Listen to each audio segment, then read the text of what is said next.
The last Friday night, I told my husband I'm going to go out and have some drinks with the girls at the bar. He told me that actually works out great because he has some plans as well. So I was at the bar, having some drinks, having a nice time, and one of my friends came over to talk to me. She said, "Sarah, I need you to do me a favor." She came a little closer to me and she says, "You see that bartender woman over there?" And I looked and I said, "Yeah, what about her?" She told me, "Well, I'm sleeping with her husband." She said, "Can you do me a big favor? And after the bar closes tonight, can you keep her here for like an hour?" Well, I didn't want to do it. I was not thrilled with the idea of doing something like that. But she had been my friend for many years, so I told her I'd do it, even though I had a really bad feeling about it.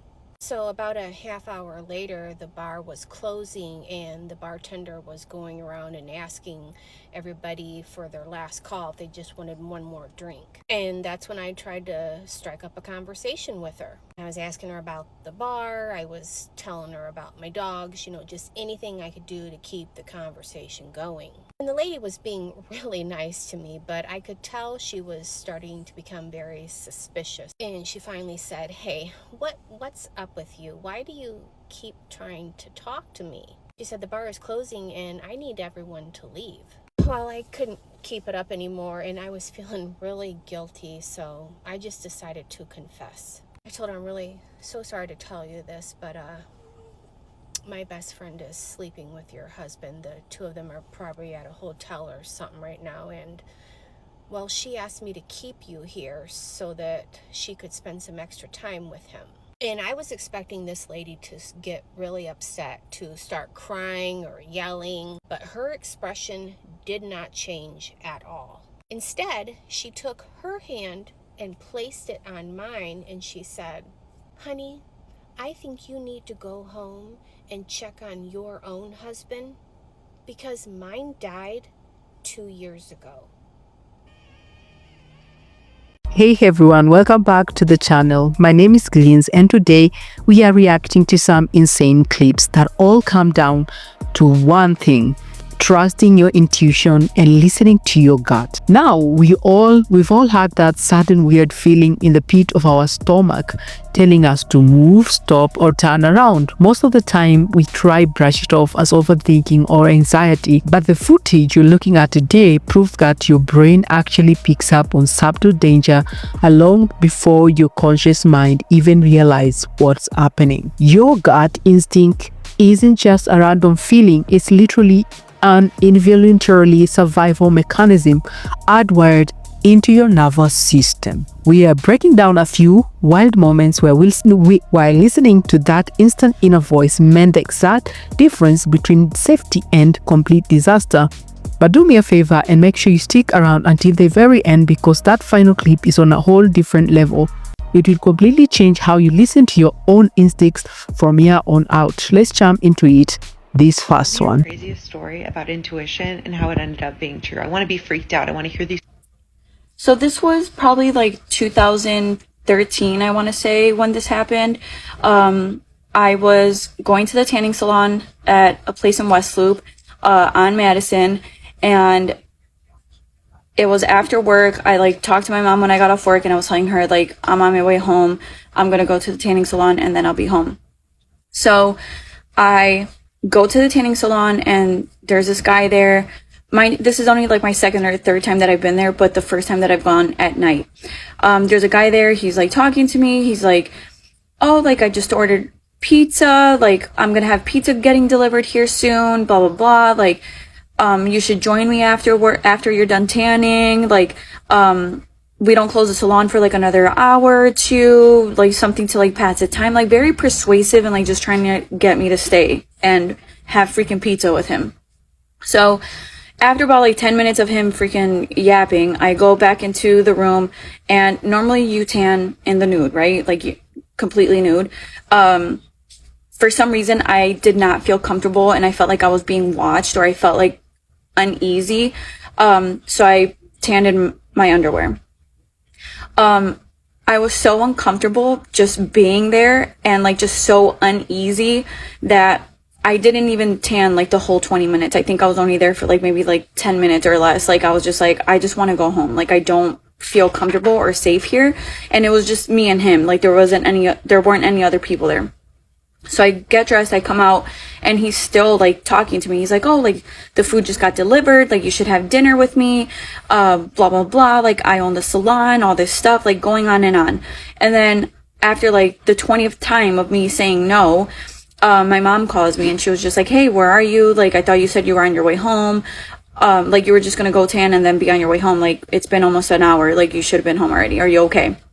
And I was just like, oh yeah, I'm fine. Like I'll be there in a little bit. So finally I go home and I was just like, I'm never going, like I literally told my mom when I got there, I was like, that guy just made me feel so weird, like uncomfortable. Like, I don't know. He just gave me like the creeps. Like I'm never going back there at night. I'm only going to go during the day when I know there's other people around or a busier time pretty much. A few years go by and my sister sends me a link to like a newspaper article, and it's him being sentenced to prison for SAing a woman from like a customer from his salon, who pretty much enticed her or like tried to do the same thing and was like inviting her over to the bar that he was asking me to go have drinks with him at. And he drugged her. He kept her in his condo for 3 days and was just continuously like SAing her until she finally like was able to escape. And it's just, I think about this all the time because like it could have easily been me, right? Like he could have been pissed, he could have like attacked me, he could have like persuaded me so well that I would have been like, sure, I'll just sit down and have pizza with this guy, and then, you know, God knows what could have happened to me, right? But I always remember one of my sisters being like, trust your instinct, trust your intuition, like there's a reason why you have it.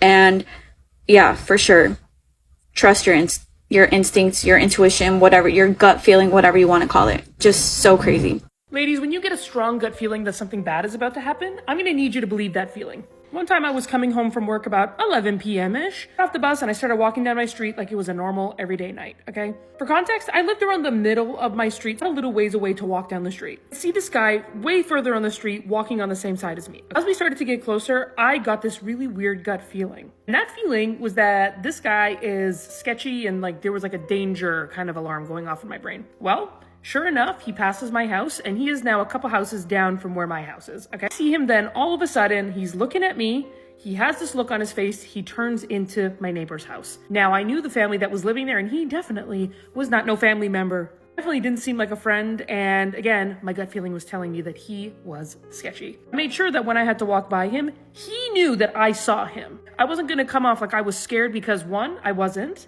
but I was definitely on high alert. Walked past him and I made sure I looked him dead in the eye, and I slowly just turned my head the whole way to make sure I'm letting him know, I see you. He was sitting on the steps of the neighbor's house. As soon as I got past the house, I immediately started walking very fast, not to set any alarm bells for him to come up behind me, but enough that there was no way he could catch me. So I started speed walking, okay? Right onto my porch, and then that's when I ducked down and I hid in the darkness. And right when I did that, he came out from the house and he looked down the street to see where I was going so he could come up behind me and follow me. And or probably do something else. After he wasn't able to see me, he had carried on his way and left. So moral of the story, when you have a bad gut feeling that something's gonna happen, listen to your intuition. It's there for a reason and it is trying to tell you something. Just listening to these stories like that just honestly gives you goosebumps. You hear someone say they had no logical reasons to leave a place or change their route, but this overwhelming feeling just took over their entire body and it ended up saving their life. It really makes you stop and ask, what is that voice? If you ask a psychologist, they'll say it's subconscious pattern recognition. They believe your mind picks up on tiny red flags in your environment that your conscious brain misses, and it triggers a gut reaction to pull you out of danger. But when you listen to people share experiences like these, it feels like something way deeper than just brain chemistry. A lot of people believe that sudden unexplainable push is a guardian angel stepping in at the exact right moment. Others feel it's God speaking directly to you, a quiet protective whisper in your spirit telling you to move before it's too late. Whether you view it as a divine intervention, spiritual protection, or just the mind working in mysterious ways, one thing is that feeling is real, and almost every single person who ignores it regrets it. This next story sitting right here, this one might be the most chilling one yet. Listen to what happened to her.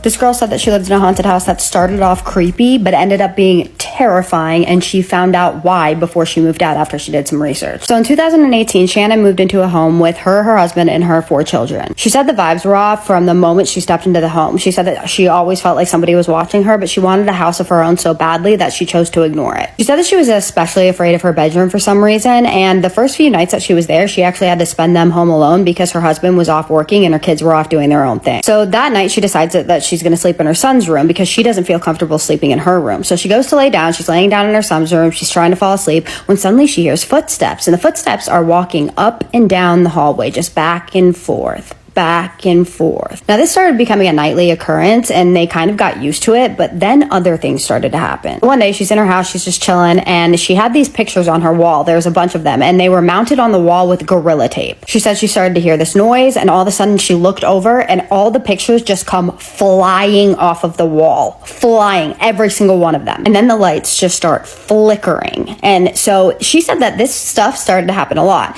and they ignored it because they were chalking it up to it just being an old home. That's what they were telling themselves. Well, a few months go by, and she's now pregnant, and she's sleeping in her bed one night, and she wakes up in the middle of the night because she thinks that her husband is sitting down on her bed. So she sits up, she looks around, and no one is there. At this point, she's not scared. She kind of just brushes it off because she thinks maybe she was dreaming. Until one night, her and her teenage son are home alone, and he's playing games in his room, and she's in her room watching TV. Now, she always keeps her bedroom door shut at all times, so her bedroom door is shut at this point, and her son is playing the games, and she said that sometimes, like during the breaks of her son's game, he would come into the room and like mess around with her and joke around with her. So when the bedroom door started shaking vigorously, she thought that it was him. And this bedroom door was shaking for about 15 seconds, and then it just stops. But her son never comes in. Once again, she thinks nothing of it. She thinks maybe it's just her son, so she's just continuing to watch TV. She ignores it.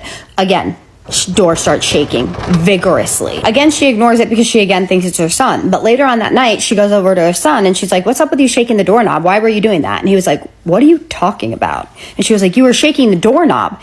And he was like, "No, I wasn't." And her heart just drops. She said this really scared her. She said from that day forward, she never kept her door shut ever again. And she said that to this day, her son says that it's not him. And he's grown now. Fast forward to 2020, and she has her baby, and activity starts to pick up, as it usually does. Sometimes, if you guys don't know that, sometimes if there's a newborn or you're renovating, stuff like that, activity can pick up in your home. Well, she started to see black shadows out of the corner of her eyes. And then one day she's looking at her baby monitor, and she just sees this black shadow walk across the baby monitor. And she said that this started to happen frequently, and this scared her. But the family started to get to a point where they would tell whatever this thing was, "You need to knock it off." And they even gave it a name. They called it, whatever this was, Glen Payne. And the reason why they did this is because they kept getting mail with the name Glen Payne on it. So it became like a running joke between them and their family. They didn't think anything of it. They just called it Glen Payne. Well, mid 2020 comes around, and they bought their first home. So they were getting ready to move at this point. So her sister comes over, and she's helping her move, and she comes over late. It's around 2 a.m. at this point. Now, this is where it starts to get a little bit more intense. So they're packing dishes in her kitchen when suddenly Shannon gets the bright idea that she wants to burn sage. She just felt like the energy was off, and that she felt like that's what she needed to do. And this was a terrible idea. So they take a little break after this, and her sister goes across the house to go to the bathroom, and she goes into the laundry room to change the laundry. While changing clothes out of the dryer, she feels like somebody is behind her, and she thinks that it's her sister. So she turns around, but no one's there. Now, while her sister is on the other side of the house, her sister said that she sees somebody walk into her daughter's room, and she thinks that it's her daughter. So she goes into the daughter's room. Her daughter is fast asleep. Nobody is there. But she saw something walk into that room. Well, they blow it off again because this family is good at that. So they go back to packing. They're packing in the kitchen when suddenly they hear this boom, boom, boom, boom. And they look up and every single one of the cabinet doors in the kitchen is just opening and slamming shut, opening and slamming shut. Just as fast as it started, it just stops. Now, her and her sister are terrified at this point. This did not feel good. Well, shortly after this, they move into their new home and nothing paranormal happens to them, right? They're Gucci. But then they decide that they want to look up Glenn Payne just for the fun of it. They want to know who used to live in their house, right? So they look up Glenn Payne, they find his Facebook, and they see a picture of him standing in her bedroom. And then they find out that Glenn Payne is deceased. And where did he die? In their home. What do you guys think about that story? Do you think it was Glenn Payne haunting the home? Because in my opinion, I think he may have been there doing like the benign haunting, but I don't think that it was him doing the scary stuff, like the shaking of the doorknob and the opening and closing of the cabinet doors. That seems like you're trying to scare the family, right?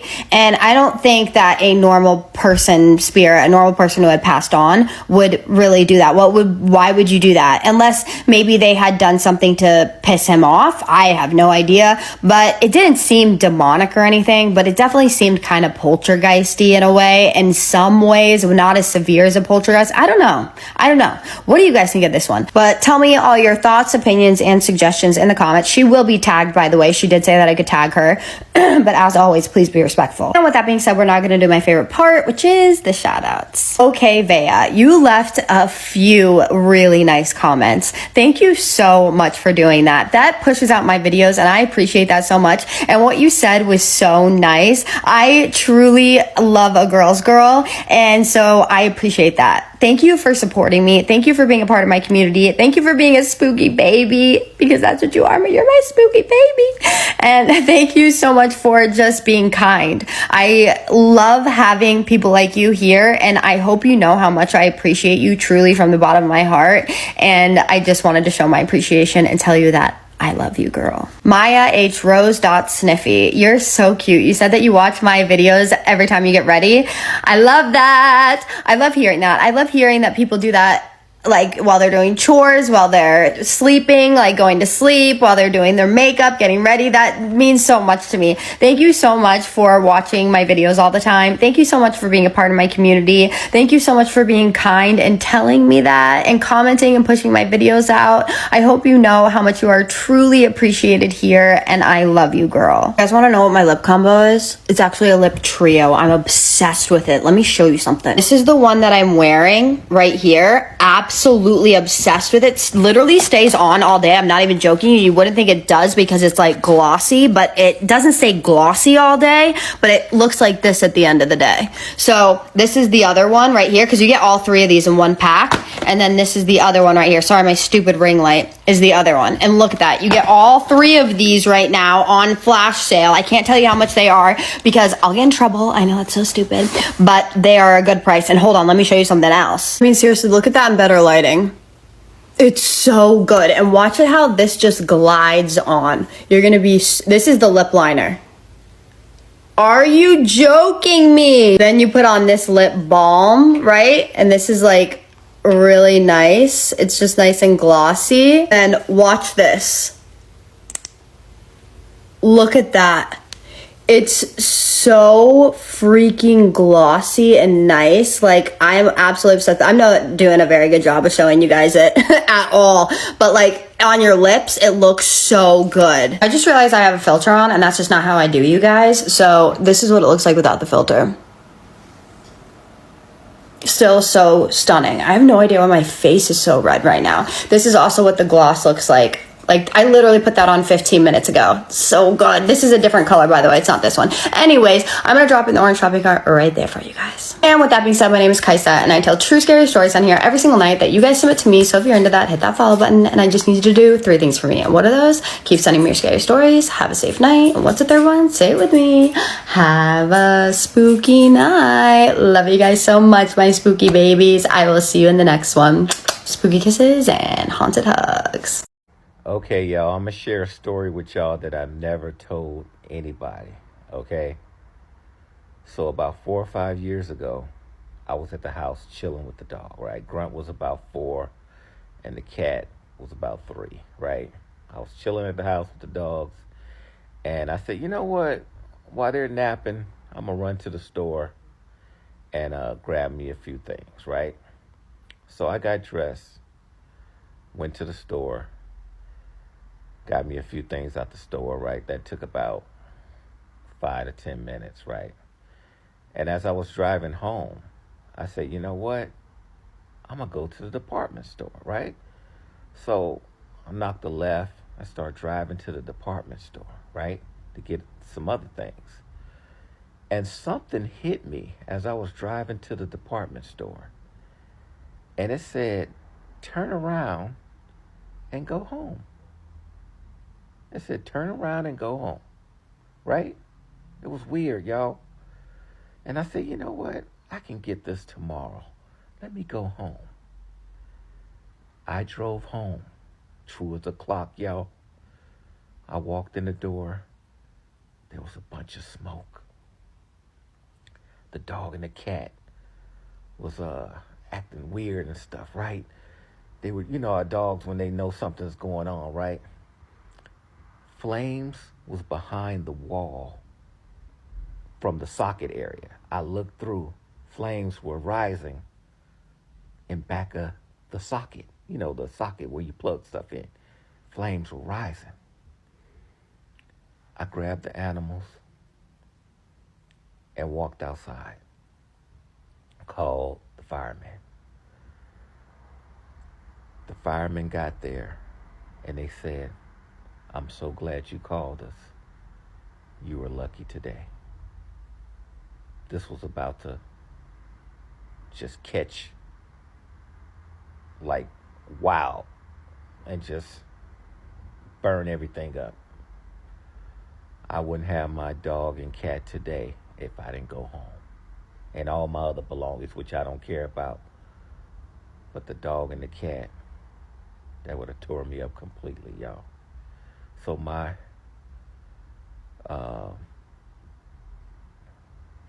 so what I want to tell y'all, always go with your gut feeling. Always go with your gut feeling. Whatever it's telling you to do it. Okay? Wild. A time you followed your gut instinct and only realized later that it protected you. Strangest urge to learn my ex-husband's phone password. Figured it out after watching him on a reflection on a window. Read his messages, learned he was cheating on me, and planned my murder with the woman. I was pregnant with our third. Girl, what? My mom and I got into a fight the morning of 9/11. She missed her train. She worked in the World Trade Center. Going through a divorce after 14 years and let my ex stay in my house for way longer than I should have. One day I just snapped and told him that day was his last day in my home. Next day, schools closed and the pandemic officially began. Went on a first date with a guy and saw 2 coyotes in person for my first time. I looked it up. It said trickster, turn around. I ghosted him. He unalived his secret girlfriend 2 weeks later. Back when hitchhiking was more common, my grandma pulled over to the side at an intersection to pick up a hitchhiker. He told her to just wait one moment while he grabbed his bag. When my grandma looked forward while waiting for him, a semi-truck blew through the red light, and if my grandma hadn't stopped, it would have killed her. She looked back at the hitchhiker and he was gone. No bag, nothing. He's convinced it was an angel. Me too, actually. I went to the mall one day and parked at Nordstrom. Couldn't get myself out of the car to go in, so I just scrolled on my phone for a while. There was a shooting in Nordstrom while I was in the parking lot.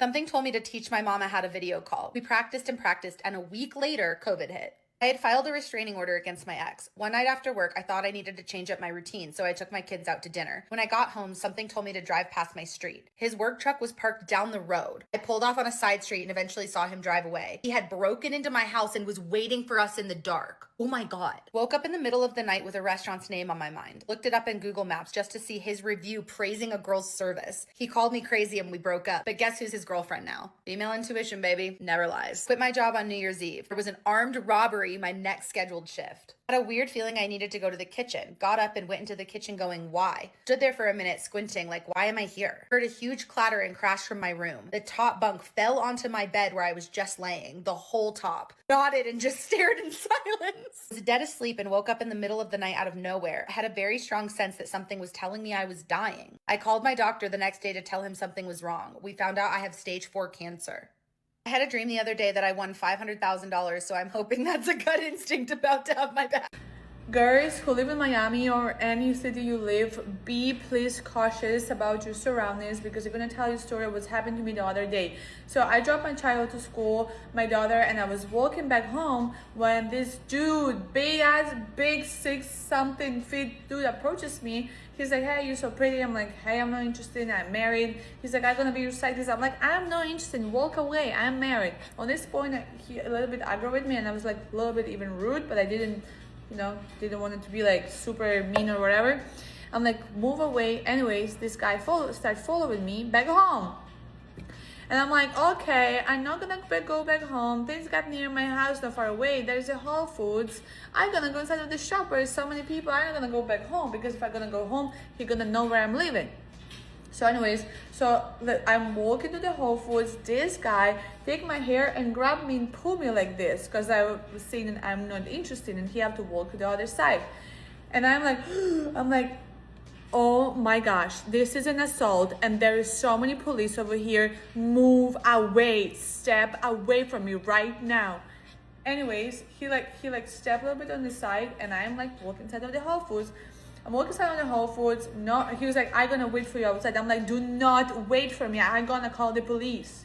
He's like, I'm gonna wait for you outside. Anyways, I walk inside the Whole Foods, knowing that there's always so many police. But where were police that day? I don't know. Every day there's so many police, but not that damn day. So I called my husband. I'm like, hey, Joey, you have to come here. This dude is following me, and I don't know like what to do.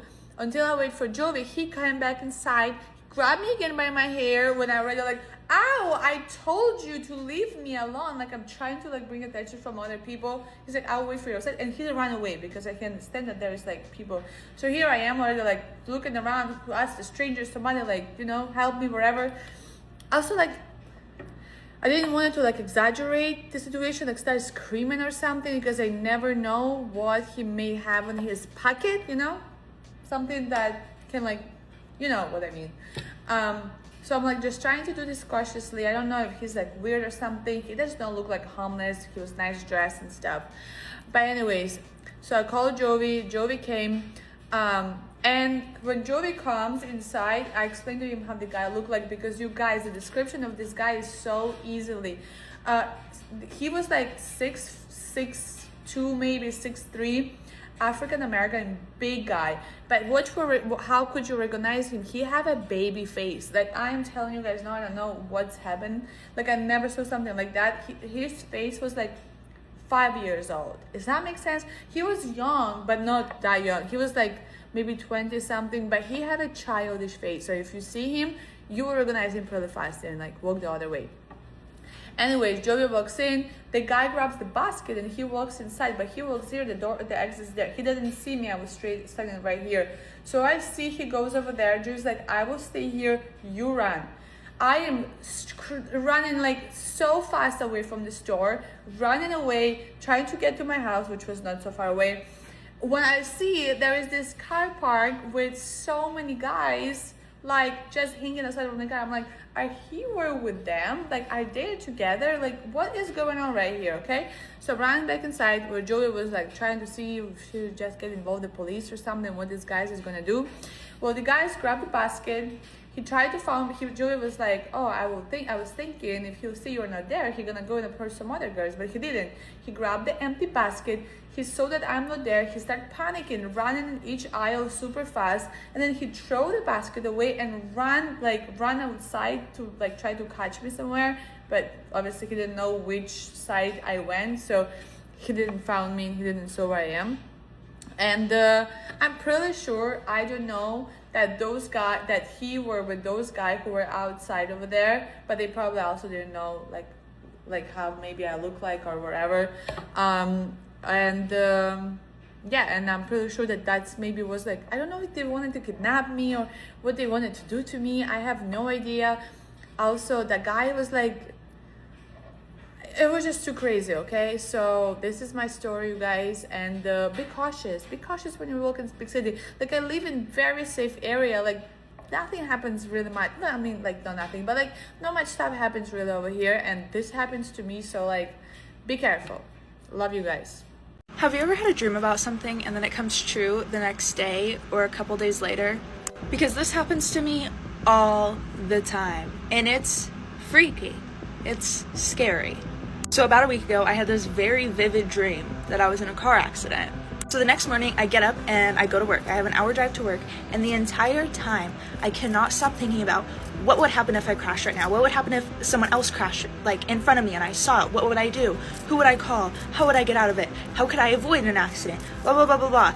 Every single possibility and scenario running through my head. And no matter what I did to try and stop thinking about it or to, like, lower my levels of anxiety, because my anxiety was just through the roof. And in that moment, I was like, why am I feeling like this? I'm fine. Chill out, sis. But no matter what I did, I could not shake this gut feeling. So I leave to go home after work, and as soon as I get in my car, my nerves shot. Anxiety immediately through the roof. And I'm still super confused as to why I'm feeling this way. The entire ride home, once again, all I can think about is all of that stuff. Well, the entire drive is fine, except for the craziness going on in my brain. And then I'm about 10 minutes away from home when I'm going 50 miles an hour and a car pulls out in front of me. Thankfully, no, I avoided the accident, but when I tell you my life literally flashed before my eyes, because if I hit the brakes 1 millisecond later and turned the wheel 1 millisecond later, 1 inch less, I would have hit their car. And it was on my driver's side. I would have been over my music at full volume. I heard my brakes screech and my body flew to the middle of my car while I was still holding the wheel, and I hit my elbow on my gear shifter so fucking hard and it hurt. Right after that happened, I immediately was sent into a panic attack, of course, and had a panic attack the rest of the way home, and for another 30 minutes after I got home, and had to be comforted by my dad, and could not stop thinking about the dream that I had the night before. It was a warning. It was a warning, and all of my anxiety while driving leading up to it, making me anxious and more aware while I was driving, saved me. I've always known that I've been an intuitive person. It's really like a sixth sense. Like, I feel something in my gut. Like, I know it's going to happen before it happens. I get this weird feeling that something's not right, and then it ends up not being right. Like, I've told stories about this stuff before. But this premonition, intuition, trusting my gut feeling thing has become very strong recently, and it's happening a lot more frequently, and it's freaking me the fuck out. Like, it's terrifying. Especially since it doesn't really happen with good things. It only really happens with bad things. But I guess it's helping me, saving me. I don't know. When I was 20 years old, I worked in a hotel. And after my shift, like 11:30, midnight, I would walk home in the dark with headphones in by myself. Like, I swear I had no awareness of the fact that I could be attacked. And one of my coworkers, and I will never forget her for this, told me to read a book called The Gift of Fear by Gavin de Becker. Now, this book, this exact literal book that she gave me 20 years ago, smells like a 20-year-old book. Now, I've got the new version, and I want to read you the most impactful few paragraphs that I have ever read. Okay, so this first little bit is called In the Presence of Danger. Chapter 1. He had probably been watching her for a while. We aren't sure, but what we do know is that she was not his first victim. That afternoon, in an effort to get all of her shopping done in one trip, Kelly had overestimated what she could comfortably carry home. Justifying her decision as she struggled with the heavy bags, she reminded herself that making 2 trips would have meant walking around after dark, and she was too careful about her safety for that. As she climbed the few steps to the apartment building door, she saw that it had been left unlatched again. Her neighbors just don't get it, she thought, and she thought that their lack of security annoyed her, and this time she was glad to have saved the trouble of getting out the key. She closed the door behind her, pushing it until she heard it latch. She is certain that she locked it, which means he already must have been inside the corridor. Next came 4 flights of stairs, which she wanted to do in one trip. Near the top of the 3rd landing, one of the bags gave way, tearing open and dispensing cans of cat food. They rolled down the stairs, almost playfully, as if they were trying to get away from her. The can in the lead paused at the 2nd floor landing, and Kelly watched it as it turned the corner, gained some speed, and began its seemingly mindful hop down the next flight of stairs and out of sight. "Got it. I'll bring it up," someone called out. Kelly didn't like that voice. Right from the start, something sounded wrong to her. But then this friendly-looking young guy came bounding up the steps, collecting cans along the way. He said, "Let me give you a hand." "No, no thanks, I've got it." "You don't look like you've got it. What floor are you going to?" She paused before answering him. "The 4th, but I'm okay, really." He wouldn't hear a word of it, and by this point he had a collection of cans balanced between his chest and one arm. "I'm going to the 4th floor too," he said, "and I'm late. Not my fault. Broken watch. So let's not just stand here. And give me that." He reached out and tugged one of the heavier bags she was holding. She repeated, "No, really, thanks, but no, I've got it." Still holding onto the grocery bag, he said, "You know, there's such a thing as being too proud." For a moment, Kelly didn't let go of that bag, but then she did. And the seemingly insignificant exchange between the cordial stranger and the recipient of his courtesy was the signal to him and to her that she was willing to trust him. And as the bag passed from her control to his, so did she. "We better hurry," he said as we walked up the stairs ahead of Kelly. "We've got a hungry cat up there." Even though he seemed to want nothing more at that moment than to be helpful, she was apprehensive about him, and for no good reason, she thought. He was friendly and gentlemanly, and she felt guilty about her suspicion. She didn't want to be the kind of person who distrusts everybody, so they were approaching the door to her apartment. "Did you know that a cat can live for 3 weeks without eating?" he asked. "I'll tell you how I learned that tidbit. I once forgot that I'd promised to feed a cat while a friend of mine was out of town." Kelly was now standing at the door to her apartment, which she had just opened. "I'll take it from here," she said, hoping that he'd hand her the groceries, accept her thanks, and be on his way. Instead, he said, "Oh no, I didn't come this far to let you have another cat food spill." And when she still hesitated to let him in her door, he laughed understandingly. "Hey, we can leave the door open like ladies do in old movies. I'll just put this stuff down and go. I promise." She did let him in, and he did not keep his promise. At this point, she is telling me, the author, the story of the R word and the whole 3-hour ordeal that she suffered. Kelly pauses to weep quietly. She now knows that he unalived one of his other victims, her to death. All the while, since soon after we sat down knee to knee in the small garden outside my office, Kelly has been holding both of my hands. She's 27 years old. Before the R word, she was a counselor for disturbed children, and she hasn't been back to work for a long while. That friendly-looking young man had caused 3 hours of suffering in her apartment, and at least 3 months of suffering in her memory. The confidence that he scared off was still hiding. The dignity he pierced, still healing. Kelly is about to learn that listening to one small survival signal saved her life, just as failing to follow so many others had put her at risk in the first place. She looks at me through moist but clear eyes and says she wants to understand every strategy that he used. She wants me to tell her what her intuition saw that saved her life. But she will tell me. It was after he'd already held the pew-pew to my head, after he R-worded me. It was after that. He got up from the bed, got dressed, and then closed the window. He glanced at his watch and he started acting like he was in a hurry. "I've got to be somewhere. Hey, don't look so scared. I promise I'm not going to hurt you." Kelly absolutely knew that he was lying. She knew that he planned to unalive her. And though it may be hard to imagine, it was the first time since the incident that she began to feel profound fear. He mentioned her with the pew-pew and said, "Don't you move or do anything. I'm going to go to the kitchen to get something to drink, and then I'll leave. I promise. But you stay right where you are." He had little reason to be concerned that Kelly might disobey his instructions because she had been, from the moment she let go of that bag until this moment, completely under his control. "You know I won't move," she assured him. But the instant he stepped up from the room, Kelly stood up and walked after him, pulling the sheet off the bed with her. I was literally right behind him, like a ghost, and he didn't know that I was there. We walked down the hall together. At one point he stopped, and so did I. He was looking at my stereo, which was playing some music.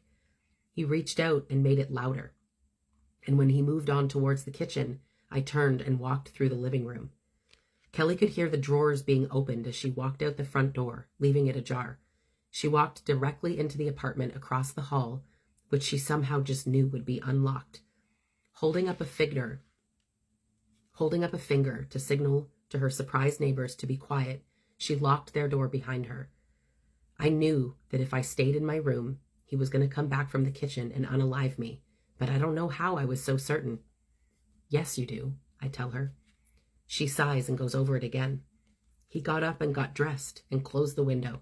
He looked at his watch. He promised he wouldn't hurt me, and that promise came out of nowhere. And then he went into the kitchen to get a drink, supposedly, but I heard him opening drawers in there. He was looking for of course, but I knew way before that. She pauses. I guess he wanted because a pew-pew would be too noisy. What makes you think he was concerned about noise? I ask. I don't know. She takes a long pause, gazing off past me, looking back at him in the bedroom. Oh, I do know. I get it. Noise was the thing. That's why he closed the window. That's how I knew. Since he was dressed and supposedly leaving, he had no other reason to close her window. It was a subtle signal that warned her, but it was fear that gave her the courage to get up without hesitation and follow behind the man who intended to unalive her. She later described a fear so complete that it replaced every feeling in her body, like an animal hiding inside her. It opened to its full size and stood up, using the muscles in her legs. I had nothing to do with it, she explained. I was a passenger moving down that hallway. What she experienced was real fear, not like when you're startled, not like the fear we feel at a movie or the fear of public speaking. This fear is the powerful ally that says, do what I tell you to do.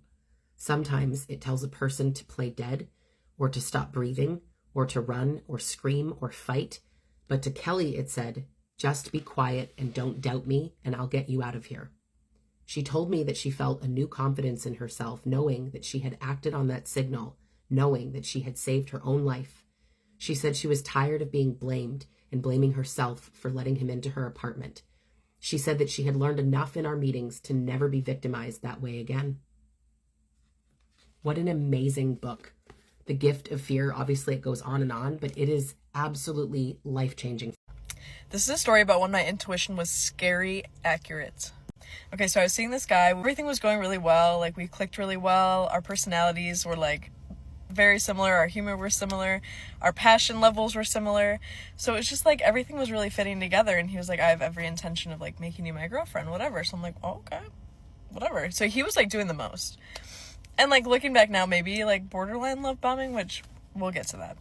So, out of the blue, he's like, hey, I just wanted to let you know, because, again, he wanted to make me his girlfriend. My ex reached out to me and found out that I'm seeing someone else and basically is begging for me back. He sends me the screenshots of what she sends him. And I was like, oh, okay, so, like, you didn't respond, right? Or, like, you just laughed it off kind of thing? Like, I appreciate you telling me this, but, like, whatever. And he was like, no, I responded. And he sent me, like, what he responded, and it was very vague. And he didn't say anything about, like, you know, we agreed to see other people, like, whatever. So I just let it go. I was like, okay, this is really strange. So the next day, he's in a shitty mood. He texts me, like, maybe once the whole day. So I call him at the end of my work shift, and I'm like, what's going on? And he's like, well, my ex was so distraught that I'm seeing someone else that she went over to my mom's house. And they ended up talking until she spent the night. Like, they stayed up all night talking, and she spent the night at his mom's house. And so I was like, okay, awesome. Love that. Thank you for letting me know again. But I was just like, this is a really strange situation. I'm not sure I really want to be involved in this. Like, maybe you should figure that out with her, and then, like, when you're ready, like, come back to me. Or whatever. Or don't. I don't really care.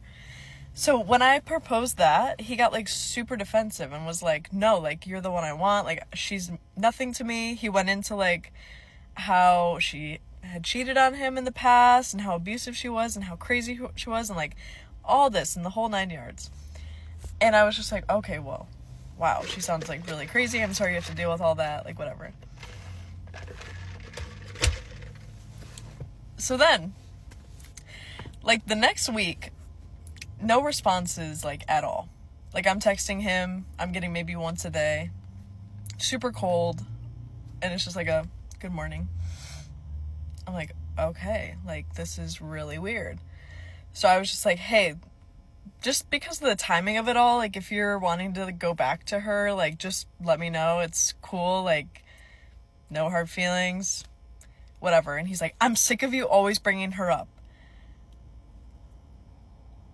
Okay, you brought her up. I wouldn't have even known about... Anyway. So I'm like, okay, this is really strange. Like the way he reacted was very... So...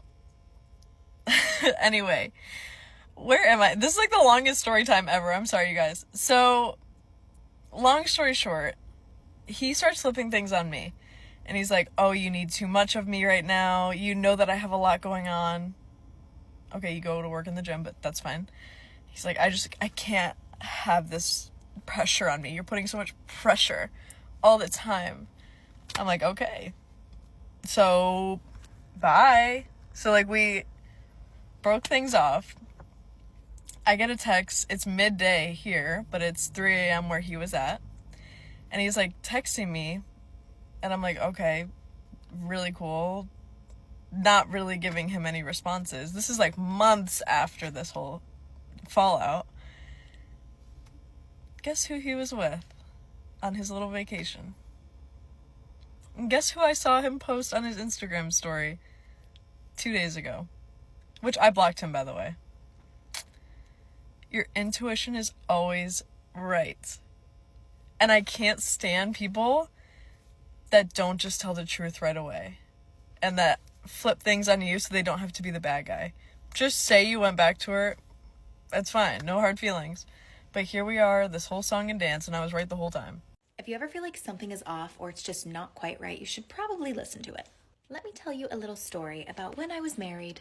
Things have been feeling off for a minute, and I finally decided I'm gonna look at his Snapchat, and I saw a name that he had a streak with of somebody who I had never heard of. I didn't know. And I got told this thing, oh, she's this girl, we used to be friends and now we reconnected. And I was like, okay. The next day I sat him down and I said, hey, I really want to give you an opportunity to be honest with me because I know I'm missing information that I would not be happy about. I can feel it. In my intuition, I know. So I want to give you the opportunity to be honest. Please tell me, like, have you done anything that I would not be happy about? He said, no, there's nothing that I can think of. I guess the only thing I can think of is that I had a crush on this girl when I was in high school. Like, that's over 10 years ago. So I'm like, okay, do you still have feelings for her? He's like, no, of course not. I'm like, okay. So I'm sitting with it and I'm like, man, something just still doesn't feel quite right. And so the next day I'm like, hey, how did you guys reconnect? And he starts telling me the story and whatever. And I'm like, well, why didn't you mention it? Hey, this girl I used to be friends with reached out to me. And did she reach out to you on Snapchat or she reached out to you somewhere else? We're going down this whole thing and I'm just feeling really uneasy about everything. My intuition is like, you're missing something. And I keep getting told little snippets of this story that's just not making sense to me. And it's a believable enough story, but intuitively, I just knew. Then at one point when I was like, why didn't you tell me this? I feel like this doesn't really make sense to me. He just like switched and he was like, you know what? You're right. I am so sorry. I totally messed up. I absolutely should have. And here's the kicker. Then he started doing everything around the house that I had been begging him to do for like a year that he would never do. He started doing it all on his own. Now you might think, that's so sweet. That's lovely. He's really like picking it up. But the response that I felt in my body was like, oh God, he's overcompensating for something. Like, this is not the end of the story. So I did some digging and ultimately found that the text conversation was deleted from his laptop and his phone. And, and then I confronted him and I was like, did you intentionally delete this conversation from your laptop and no other conversations? And he was like, maybe, I don't know. I don't really remember. I'm like, no way. I don't believe that for a second. And so just like over and over and over again, I was like, I don't believe you. I don't believe you. I don't believe you. And you can guess where that led. I finally got the truth of what was going on. I share all this to say your intuition is your most valuable asset. It is the thing that will tell you when something is right or when something is wrong. Anytime you're getting a ping and you're like, ooh, I don't know about this, something feels not quite right.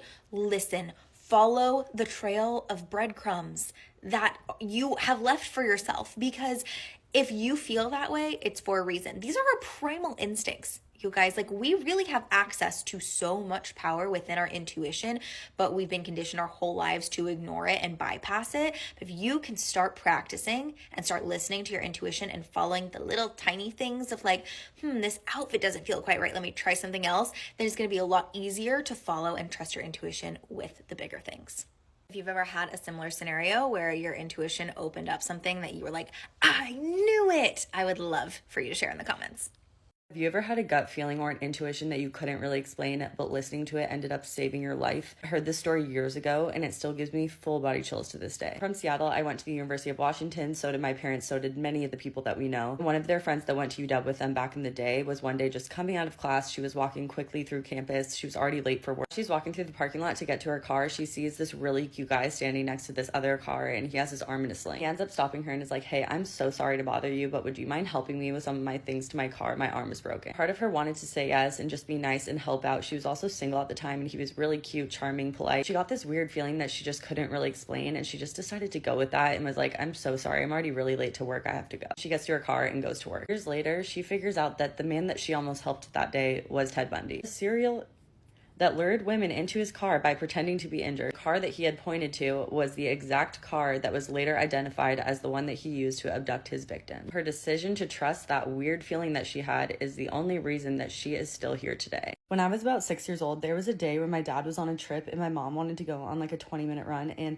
my older sister and I were upstairs just hanging out, and she was like, you guys, I'm gonna be right back, are you okay? And we were like, yeah, no, we're good. My mom goes outside and is stretching before her run, and we lived on this road where it was a dead end. Like, the end of the street was my neighbor's house and then our house, and across the street was just trees. We basically lived in a forest. And she told us later that she had a really weird feeling, like a lot of anxiety, but she thought it was from something earlier, so she was like, okay, I'm just gonna go on my run. Then my sister and I are upstairs, I'm in the bath, and all of a sudden we hear beep beep beep. Had this alarm system where anytime any door opened, it would make that noise. My sister quickly walks out of the room and from the railing yells, Dad, is that you? And she looks over the railing downstairs and she sees a man running through our house and quickly exits the back door. She then is like, oh my god, Sarah, get out of the bath, wraps me in a robe, and we quietly exit out another door to my neighbor's house. Thankfully, my neighbor was home, and then we watched out their window to wait for my mom to get back so that we could tell her, because we didn't have phones back then. And we called the cops and everything, but back then no one had cameras. Mom definitely locked the door behind her, but another door must have been open or he broke in. I'm assuming that he was a burglar just trying to steal stuff out of our house and maybe was hiding in the woods and watched her leave the house thinking that no one was home. I was obviously so terrified and was like, I'm never leaving the house again, but also I am never not listening to myself again. I had that intuitive feeling and brushed it off, so always listen to your gut. Also, shout out to my sister. She's always been so smart. This is a true,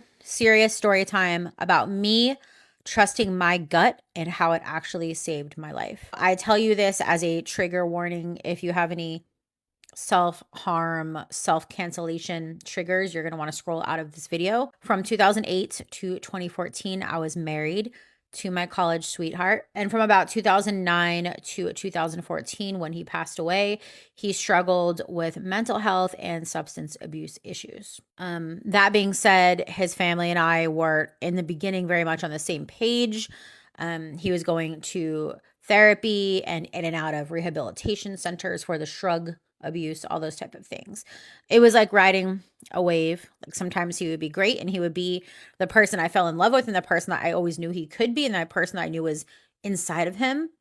And then some days you would wake up and he was gone, or he was just a completely different person. I could wake up next to the partner that I loved and wanted so much to just be quote unquote normal. And then some days I would wake up and he would just be off the rails, either mentally not well or on shrugs and just really scary to watch. So fast forward to 2014, about 1 week before he passed away, I started having these horrible, deep, super anxious feelings. Like a black cloud was over me. I felt such negativity, such darkness. I remember calling his mom one particular day, crying and just telling her like something bad's going to happen. Like something bad is going to happen. I just had a feeling. I didn't know what. I just had this feeling that he was just spiraling. And for some reason, I felt like this time we couldn't contain him, if this makes sense. I had this really weird feeling like, I need to go see my mom. You need to see your mom. Like I woke up for days thinking about it. Have you ever woken up for like days just thinking about like, I need to go do something. I need to do something. Like I just felt drawn. And I also knew my mom needed me, and she was like an emotional mess at the time. So I made the decision that day to go see my mom. I had just gotten off the exit from my mom's house, and I got a phone call from one of my employees that my husband had himself. They didn't know any other details. He was gone in an ambulance, and I immediately got back on the interstate and just went over 100 miles an hour for 2 hours straight to get back. I was hysterical crying. I remember calling my dad. Thank God for my dad, because he's a former EMT paramedic, and he just like really kept me as calm as I could have been and stayed on the phone with me on Bluetooth while I was driving because I was just so hysterical. Unfortunately, he passed. It was an immediate passing. I confirmed that with his doctor that did examine him. But I say all this to say that I don't know why he did what he did. No one knows. There was no notes. There was no telling. It just like happened. But I had this crazy, intense gut feeling for a week. Number one, that something bad was going to happen. I didn't know what or when. Number two, to follow my instinct to go to my mom's. Like that was such a pull. Until this day, thankfully, I've never had such an intense gut reaction to something I should do. Normally, I would shrug off a gut reaction in the years prior to that. And now that I'm in my 40s, I am very, very, very in tune with my intuition. If I don't like a vibe, and the reason I'm actually telling this story is because I have thought about it because of the holidays, and holidays are really tough, especially because my former husband's birthday is on Christmas Day. So that's always been a rough thing for me. And I'm sure obviously for his friends and family as well. One of my favorite comedians, Jim Brewer from SNL, told a story on a podcast the other day, and I just happened to see this clip on TikTok. And he literally talked about the importance of gut feelings and how it's like almost like an intervention from God, or that's our gut, which is actually a higher power, possibly. If you believe in that, whatever you believe in is up to you. But it's almost like someone spiritually like knocking, like, hello, like you need to know whatever you need to know right now. It's a very much a higher power, a higher calling. But when we do all the things that we do in our daily lives as humans, a lot of us just don't listen to that. And I think especially as women, so women, this is for you too, very, very powerfully for women. That gut instinct that we have keeps us safe. I had about 5 or 6 employees tell me that day that if I would have been there, I wouldn't be alive right now, which is crazy, which is so scary to think that. And I don't want to think that, but they all said it. And they said, Danielle, you are so blessed you weren't here, because you wouldn't be here. And honestly, it's because I trusted my gut. This February actually marks 12 years, which is so crazy, so wild, that he has passed on. Sort of learn to deal with your new life, and you're never the same person. You just become a new, different person. It's a very weird, bizarre club that I never thought I would be in, especially when it happened when I was 29. And now I'm 42, and it's part of my life. But I'm always open about it, because I want to help other people, especially women. Women, please trust your gut. You know when something's not right. Please listen to that feeling. Could be God, could be the universe. I don't know. See any other things I talk about with grief, healing, all of those type of things. If you think it will be helpful for you, you can go look for my grief playlist. I'm going to be adding more to it for the holidays, but I really feel like this is an important topic. I wish more people would talk about it. So please, if you're listening to this, trust your gut. It can save your life. What is a time that you listened to your intuition and it saved your life? Here's mine. I was driving with my daughter, who's now 25. She was about maybe 9 months at the time. She was in her car seat on the right-hand side. I had stopped at a red light, and I heard, when the light turns green, don't go. And I thought, why am I hearing this? This is crazy. And so the light turned green and I went to go and I heard, don't go. And I was like, I have to go. The car behind me started honking. I thought, this is so stupid. I need to go. So I went and pressed on the gas and I heard, don't go. A yellow car is going to come barreling through their red light and they're going to hit you. And sure enough, here went this yellow car through the red light and the car behind me went, oh my God. And I waved back and then I took a deep breath. And after that car went, I went ahead and went, but I listened to my intuition after that. So what's your story? I mean, just take a second look to process that story. Looking back at every single story we went through today, there's one common thread connecting all of them. None of these people had a logical, concrete reason to do what they did in that moment. On the surface, everything seemed normal, but deep inside, something told them not to turn around, change their route, and lock their doors or leave immediately. Whether you lean towards science or faith, the takeaway is powerful. From a psychological perspective, intuition is one of your body's greatest survival tools. Your brain constantly picks up tiny details your conscious mind doesn't notice. A subtle change in someone's behavior, an unusual silence, or something that simply feels off can trigger a gut reaction before you even understand why. But for many people, these experiences feel like something deeper than biology. Some people believe it's a guardian angel watching over them. Others believe it's God quietly warning and protect them from danger they can't yet see. Whatever you believe, the outcome is often the same. That inner voice can be life-changing. The biggest lesson from all this story is simple. Never ignore your gut feeling.